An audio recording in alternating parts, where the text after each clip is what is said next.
In the event of fire or other emergency, please exit the building in an orderly manner to the assembly point, which is located in the market car park.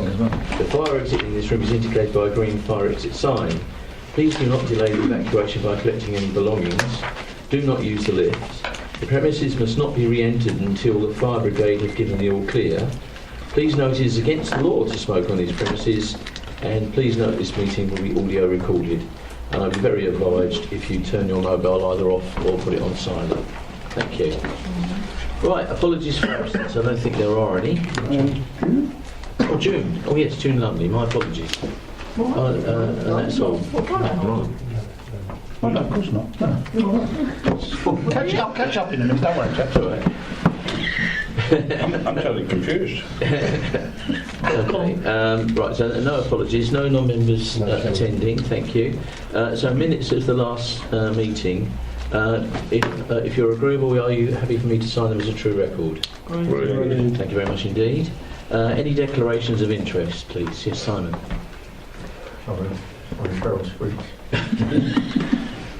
On the item 8 on the rates. I'm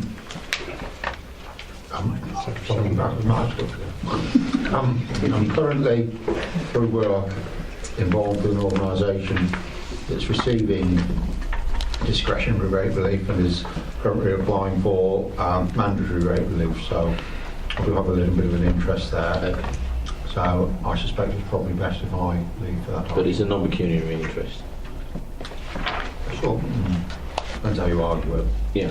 Well, you won't have any involvement in deciding who gets it or not gets it. So. No, but on the other side. Yeah. Okay. Yeah. Okay. Thank you very much. Any others? If anybody notes of interest as we go along, please declare it, and we'll make sure it goes within the minutes. Right. So back to item 6. So I've got my screen going. Sorry. Yeah, item 5 there are no items, so item 6 is the next one, which is the financial management performance report, which I think has turned out rather good.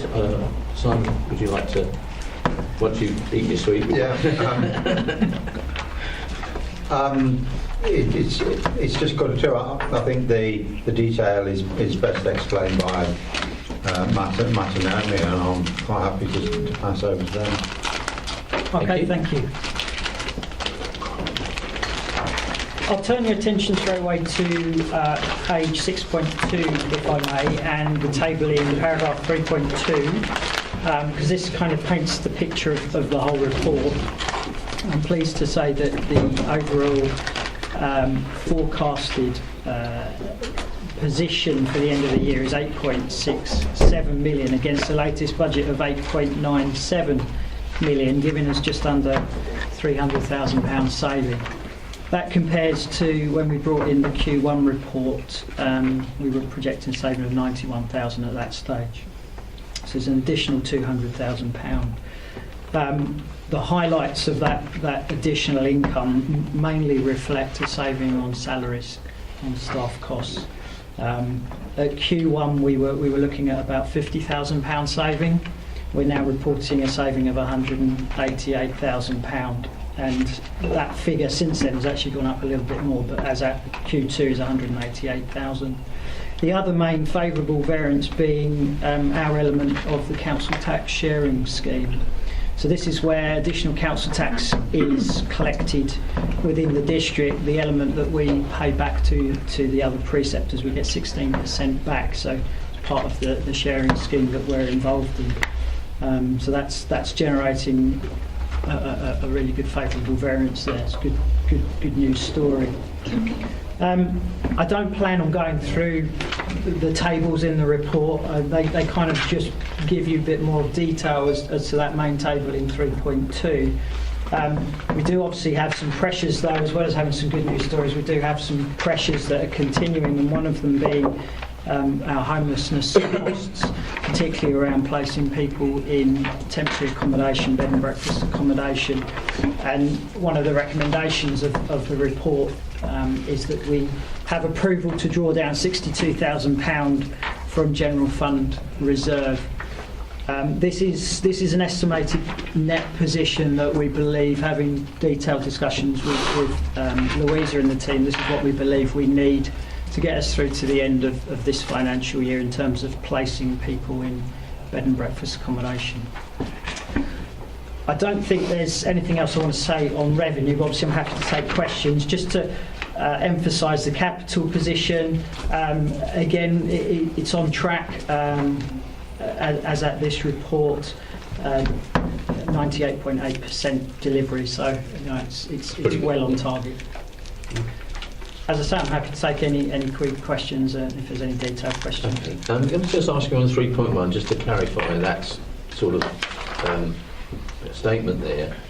So it says the original net budget was 8.71 million. Yes. And then you've got additional contributions from reserves, which makes it 8.97, but you've saved 141 from that 8.97, is that right? But then there have been contributions from reserves to make that up.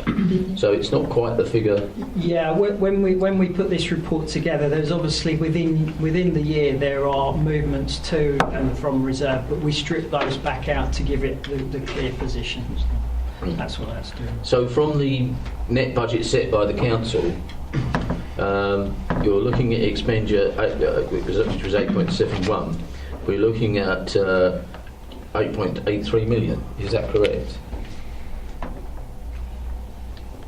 Yeah, At the end of the after year. reserve movements, 8 point. Well, yes, but you know. So it's actually not quite where it was set, if you see what I mean. Yeah, so yeah, I do see what you mean. Yeah, the original budget was 8.71 million, which was what was agreed as part of the NTFS, and the The latest. projected is 8.83. Hopefully we can beat that anyway and get back past the 8.71. But I'm just saying it's not perhaps quite as good as it could be, let's put it that way, because we've used reserves within that figure. I suppose when we draw down from reserves, it's usually for specific purposes. So we're sort of measuring performance against the agreed budget, even though it has moved on slightly from the start of the year, but against the budget that we've agreed for specific purposes. But yeah, I agree. There was always a bit of movement in year in terms of drawing down. It's just I'm trying to paint a true picture, if you Absolutely. like, kind of where we are and where we want to be.